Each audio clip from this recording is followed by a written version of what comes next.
In this video, I'm going to be building what I believe is the best possible team right now in NBA 2K23. My team, as most of you guys probably know, Season 6 did drop yesterday, and we got so many new good cards from Season 6. I want to get you guys an updated best possible team and just see what the best team in the game is right now that you guys can build. So at the starting point guard position, I know this might be a little bit of a hot take, but I do think the new Shaun Livingston is going to be the best point guard in the game because offensively, he's going to be one of the best point guards. He's 6'7" with a 6'11" wingspan. You take a look at his animations because that's mainly the thing that matters. He's got the JT Thor base, which is one of the better bases in the game right now, and it's basically the LaMelo Ball base. So he's got a great jump shot on very quick timing. He's got the Trae Young escape. He's got the Kyle Lowry size up. He's got front clutches, really good dunk packages. I mean, he's basically the perfect point guard card. Like, I can't really think of anything else he needs. And if you compare him to a card like Cade, right, 6'7" to 6'8", Cade's gonna have a little bit of advantage when it comes to the player model. Stats wise, about the same. Shaun Livingston maybe a bit better defensively. I mean, with that +8 steal, +5 block, you take a look at the animations, that's where Shaun Livingston blows him out the water. They got the same dribble sigs, but Shaun Livingston has got a way better jump shot. Like, that's not even comparable in my opinion. So sigs wise are going to be very similar, but jump shot and Shaun Livingston is so much better. So in my opinion, I do think Livingston is the best point guard in the game, which is crazy for only having to get to 6,000 points in unlimited. So that's really worth grinding for in my opinion. And then at the shooting guard position, I think it's Terry 1A and then T-Mac 1B. So I'll just go ahead and throw Tracy McGrady on the bench right now because we all know that these are going to be the two shooting guards in the game. I will say Steve Smith and Malik Sealy aren't that far behind Terry Dishinger and T-Mac. Like, I think Steve Smith is really close to being as good as a card like Tracy McGrady. But yeah, looking at Terry Dishinger, I do think he's a tad bit better than T-Mac. It's not a huge difference in my opinion. But yeah, Terry Dishinger, T-Mac, two of the best cards in the game. Steve Francis size up, great jump shot. Curry escape, he's 6'7" and does have a really good player model. At the starting small forward position, this is where stuff does get a little bit, there's a lot of names you can go with. In my opinion, I think AK-47 is the new best small forward in the game. I think after the update, because when he first got released, we all thought he was going to be completely terrible, but they updated this card and now he's one of the best cards in the game. I mean, look at these dribble sigs. He's got this the Trae Young escape, the Trae Young size up. He's gonna move like a guard. He's got a great jump shot on very quick timing with the O-shaper set base. He's just he's basically just a 6 foot, how tall is he again? 6'9" Trae Young type of card with an amazing jump shot, elite dribble dunk packages. I mean, the card's insane. His tendencies are good. He's got the Kawhi Leonard motion style, so he's got the Kawhi Leonard defensive stance, which only a few cards in the game have, like Kobe, Kevin Garnett, Ray Allen, Scottie Pippen, and then obviously Kawhi are going to have that Kawhi Leonard defensive stance, which is easily the best defensive stance in the game. So, I mean, the card's going to clamp up on the defensive end. We know AK is going to be one of the best locks, if not the best lock in the game. Bill Russell might be a tad bit better, but the way that I kind of look at AK, the comparison that I like to make is if you were to take Bill Russell, you take Bill Russell's defense, size, and just overall his play on the defensive end, and then you take Danny Ferry on the offensive end, a really good 3-hunter card that can move at a very high level, and then you put the two cards together, and I think you get AK-47. So in my opinion, I do think he's going to be the best small forward in the game. At the power forward position, now this is where stuff does get even more controversial because there's so many good power forwards in the game, and I know a lot of people are going to disagree with me on this, but I love the look of this Dark Matter Hakeem. I loved his pink diamond jump shot.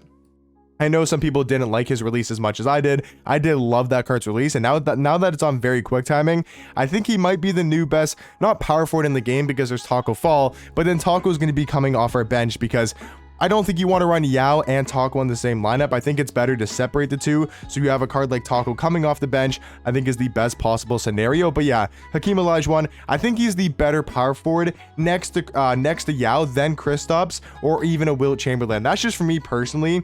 I think Kristaps might be a better card than Hakeem, but I think at the power forward position, I do like Hakeem a little bit more than Kristaps, a little bit more than D-Rob, and a little bit more than a Dikembe Mutombo or Wilt Chamberlain at power forward. Now at center, it's a little bit different. I like Kristaps more as a 5. I like maybe even a Dikembe more as a 5. I might even like Wilt more as a center than I do like Hakeem, but when we're talking about the power forward spot, I think these are the two best power forwards in the game, at least next to Yao Ming, and I think at power forward, I would take Hakeem Olajuwon. over those guys I just named. I think all around, he's going to be an absolute monster on the defensive end. He's 7 foot with a 7'3" wingspan, just elite all around stats. Like, that's not going to be the problem or the flaw with Hakeem Olajuwon. I do wish he maybe had a better jump shot, but like I said, in my opinion, I think it's a pretty good release, very easy to green in the catch and shoot, and then he's also got amazing dribble sigs for your power forward. So in my opinion, this is going to be the best starting lineup in the game. I think we got really good offense between Sean Livingston and Terry Dishinger, and even AK, I mean, at this point, is one of the best ball handlers in the game,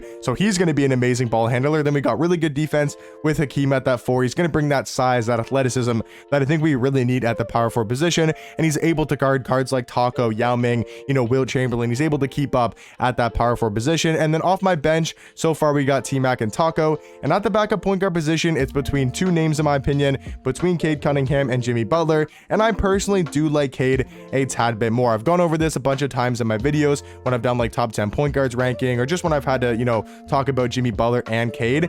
I just personally like Cade a little bit more. If you guys want to go Jimmy Butler, that is perfectly cool for this backup point guard spot. I'm just saying in my personal preference, I do like Cade a little bit more. He's 6'10". He's 6'8" with a 7'1" wingspan. Amazing at going to the basket. He's got the front clutches, which I really do value the front clutches in the game right now because they're unblockable when you're going to the rim. He's also got the Trae escape, which I really like, and I personally really enjoy using the Kyle Lowry size up, one of my favorite personal size ups in the game. I'm not saying it's the best size up, but I do really like using it. Tendencies aren't great on Cade, but doesn't really matter too much, and I do like his jump shot a lot. So for me, Cade is going to be the backup point guard. Like I said, T-Mac is going to be our backup 2. For the backup small forward position, I know a lot of people will say Kevin Durant potentially, but I just don't see how KD is better than Bill Russell when Bill Russell is low-key better than Kevin Durant on the offensive end. I know that might sound crazy to say, but if I compare the two cards animations-wise, I think Bill Russell might be slightly better than KD on the offensive end. I will compare him to the super. Actually, I'll compare him to the.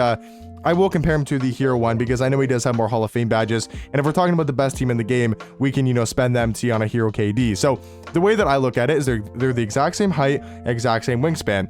Stats wise, Bill Russell is better on the defensive end, not by a crazy margin, but he's definitely better on defense. And then we look at the badges, KD is going to have a ton more shooting badges, but then Bill Russell's going to have a ton more Hall of Fame defensive badges. But all this stuff does not matter. All that matters is when we come to the animations. And I think Bill Russell's got a better release. He's got better dribble sigs, dunk packages, I think are about the same. KD might have a little bit better packages for dunking, but when we talk about jump shot, I would take Bill Russell's release over KD, and I would also take his dribble sigs. The D-Mitch size up, way better than the KD size up. The Kobe escape, way better than the KD escape. They both have the Dame behind the back, which is good, but in my opinion, for the defense he provides, we know Bill Russell's going to be a better defender, tendencies wise, badges wise, stats wise. He's going to be a much better defender also because of his player model. And then offensively, I think he's got a better jump shot than KD. I think he's got better dribble sigs. I mean, what does KD do better than Bill Russell? Have a plus 15 3 ball, but he doesn't have a better jump shot in my opinion. So that's the way that I look at Bill Russell and KD. I personally think Bill Russell is the second best small forward in the game, right behind AK-47. And then to round off the best team in the game, in my opinion, is going to be the Dark Matter Dikembe. I do think at the center position, he is the second best in the game. I do want to, add those 3 cards at the end of the bench. Kristaps, I think he's that one big man just barely getting missed and just barely missing out of playing in the best team in the game. I think you could put him over Dikembe and you could put him over Hakeem. Just in my opinion, I like Hakeem at the 4 better, and then I like Dikembe a little bit more at the 5 because of his athleticism, his defense, and overall his player model. Another card I do want to add is going to be Jimmy Butler, because like I said, it's pretty much just him and Cade Cunningham for the backup point guard spot. Or even if you don't like Sean Livingston, you could do something like this. If you really like Jimmy Butler for his defense, and then you want Cade's size and just like able to get to the basket off the bench, then you could go for something like this. But I do think Sean Livingston is the best point guard in the game. Cade number 2, and then Jimmy Butler number 3. And then also I do want to throw in one of those RNG cards because I think Steve Smith is super underrated at that shooting guard spot. I think he's the 3rd best shooting guard in the game and could also maybe play small forward as well, being 6'8" with really good defensive stats and badges. So yeah, guys, that's going to be my best possible team in the game right now. Let me know in the comment section down below, what do you guys think about my squad, and maybe let me know your guys' best possible team in the game, or what changes you guys would make to a squad like this. But hopefully you guys did enjoy, and I'll catch you guys in the next one. Peace.